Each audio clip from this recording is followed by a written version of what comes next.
जय श्री कृष्ण। और सभी अच्छे होंगे। आज की बड़ी ही प्यारी और पावन कथा है, कैसे एक सीधा साधे भोले भाले इंसान को और भगवान ने सह परिवार और दर्शन दिए। एक समय की बात थी, एक माँ के 4 बेटे थे। 3 तो कमाते थे और एक जो था वो कमाता नहीं था, सिर्फ राम राम राम राम राम राम करता था। अब राम राम राम राम क्या करता था, तो तीनों की तो शादियां हो गई और जब वो कमाता नहीं है, कुछ करता नहीं है, तो उसकी शादी कैसे हो। तो जो 3 भाई थे उनके, वो बोले कि माँ ये कमाता नहीं धमाता नहीं, कुछ नहीं करता है, और इसे कुछ तो काम करवा लिया कर। वो बोले बेटा क्या करूं, कैसे ये कह दे और जा खेत में जाके और अभी बीज के आए हैं, गैया जो चिड़िया होती हैं वो दानों को खा जाएंगी, तो उसकी थोड़ी रखवाली कर। तो उसने सुबह उठ को जगाया, बेटा खड़ा हो। कि बोले क्या बात है माँ, कि जा और जाके और खेत में चला जा और चिड़ियों को भगा दे, क्योंकि वो चिड़िया दाना खा जाएंगे। वो बोले माँ मुझे भूख बहुत जल्दी है, तेरे को पता है। और वो एक बिल्यान खाता था नाप के। अब बोले कि ठीक है बेटा, मैं तेरे लिए खाना बना कर तैयार रखूँगी, तू चला जा। अब वो जाता है, एक पेड़ के नीचे बैठ जाता है, राम राम राम राम राम राम करता रहता है। और चिड़िया आती है, जब राम राम करने लगी तो चिड़िया आने लग गई और कहता है राम जी की चिड़िया, राम जी का खेत, खाओ री चिड़िया भर भर पेट।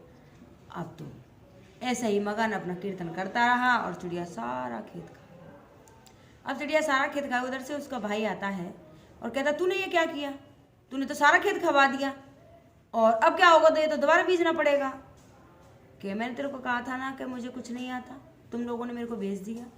घर आया, माँ से बोला कि माँ इसने तो सारा खेत का ही नाश कर दिया, और सारी चिड़िया आई और आकर के और सारा खा गई। अब खा गई सारा और कहने लगे माँ इसने तो सारा खेत खवा दिया, और खाने को तो इसको एक बिलान चाहिए, अब तो दोबारा खेत बीजना पड़ेगा। और गुस्से में लाल ताता हुआ बड़ा भाई बोला कि जा, अब तू तेरा कोई काम नहीं है, घर से तू निकल जा। अब वो घर से निकल जा कह दिया, तो आज गरम खून था और वो घर से निकल गया। अब चलते चलते रास्ते में पहुंचकर उसने क्या देखा, कि उसने देखा कि एक गौशाला बनी हुई है। अब गौशाला बनी हुई है और वहाँ एक छोटा सा मंदिर है, और वहाँ होकर वो जा रहा था। बोला कहाँ जा रहा है, कि कहीं नहीं, जहाँ राम राखे। कि राम राखे कुछ काम धाम करता है, कि कुछ नहीं करता, काम क्या करूँगा, काम धाम कर राम राखे वहीं रह लूँगा। कि यहाँ काम कर लिया कर, कि क्या काम करना है, कि कुछ नहीं, गायों को चरा लाया कर। कि चरा तो लाऊंगा, देख सुन पहले मेरी बात, मैं एक बिलान खाता हूँ, खाने की मेरी बड़ी खुराक है। कि कोई नहीं, और तू गायों को चरा लिया, गायों की देखभाल कर लिया कर, और हम तेरे को एक बिलान दी देंगे। अब क्या होता है कि ऐसे ही गायों को चराता, खाना पीना मिलता और चल जा, मतलब खा लेता और अपने टाइम पे सोता और राम राम राम राम रटता रहता। अब कुछ दिन बाद क्या होता है, जो गुरुजी थे और वो कहीं चले जाते हैं, और उनका जो चेला होता है और वो बीमार हो जाता है। अब बीमार हो जाता है, वो चेला बीमार हो जाता है, और वो कहता है कि देखो जी गुरुजी यहाँ है नहीं है, और मेरी तबीयत खराब है, और कैसे तो भगवान का भोग लगे, और कैसे मैं आपको खाना बनाऊं। तो वो बोला कि कोई बात नहीं, और जब तू बीमार है तो मेरे पर कुछ वैसे तो आता नहीं है, पर तू थोड़ा सा आटा दे देना, और मैं एक पिंडा बना, मतलब गो से ले जाऊंगा और पिंडा बना लूँगा और खा लूँगा। उसने कहा ठीक है भोग कि लगा दूंगा, कोई ना। अब तो वो घर से गायों को ले जाता है चराने के लिए, और वहाँ से आटा ले जाता है, थोड़ी सी सामग्री ले जाता है, नमक मिर्च, और लेके और वहाँ पहुँच जाता है। अब वहाँ पहुँच जाता है, और जब चलता है वहाँ से निकल के मंदिर से, और वो बोलता है देख इसने एक के लिए कहा है, तो राम जी आप ही आ जाइए खाने के लिए, दूसरे किसी ने मत लाइए। उसने कहा ठीक है। अब तो वो खाना पीना बना लेता है और आवाज़ देता है कि राम जी आ जाओ।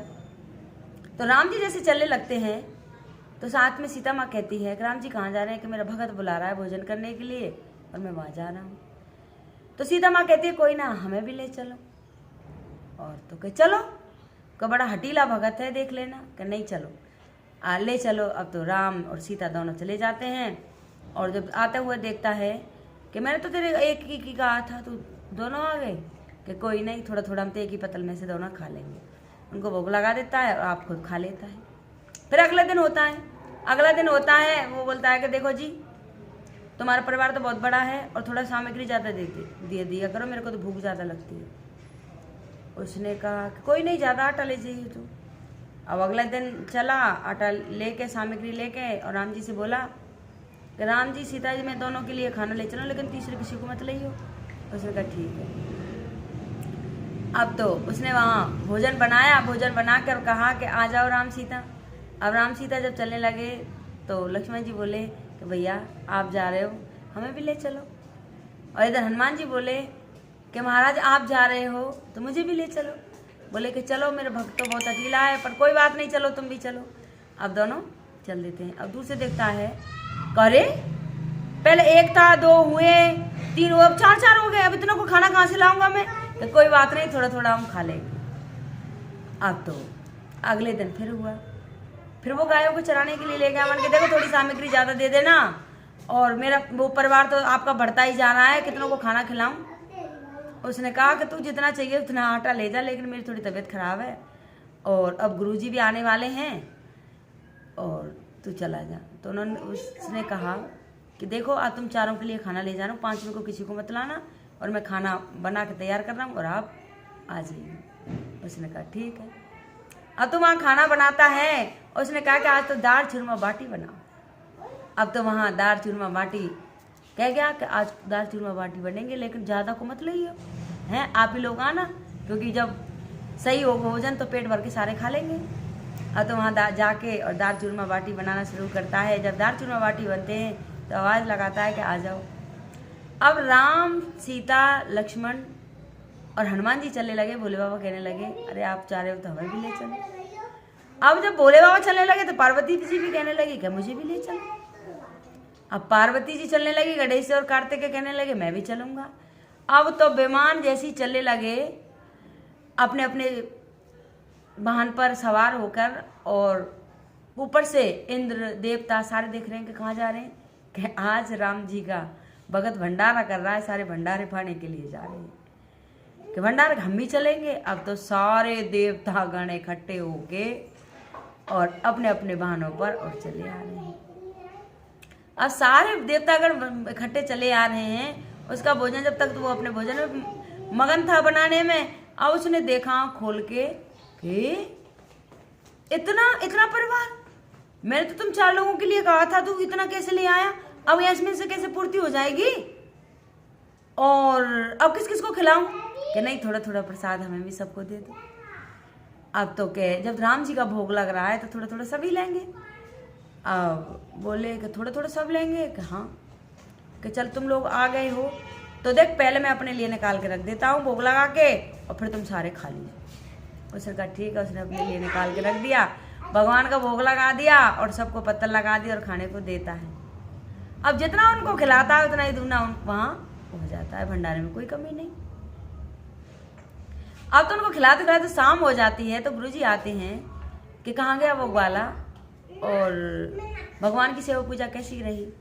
तो वो बोला, जो खाना बनाता था महेंद्र, कि देखो जी मेरे गुरुजी, मेरी तो तबीयत खराब हो गई थी, लेकिन वो जो हमने चरवाया रखा था और वही पता नहीं कैसे भोग लगाता है, वही अपना करता है और कह देता है मैं तो अपना वहीं बुला लेता हूँ सबको, कि वहीं बुला लेता है। कहाँ के आज कहाँ है कि वहीं है, कि मैं तो इतने दिन से पूजा पाठ करता रहा हूँ, भगवान की सेवा पूजा करे, वो वहाँ कैसे बुला लेता है? चल आज मैं भी चलता हूँ।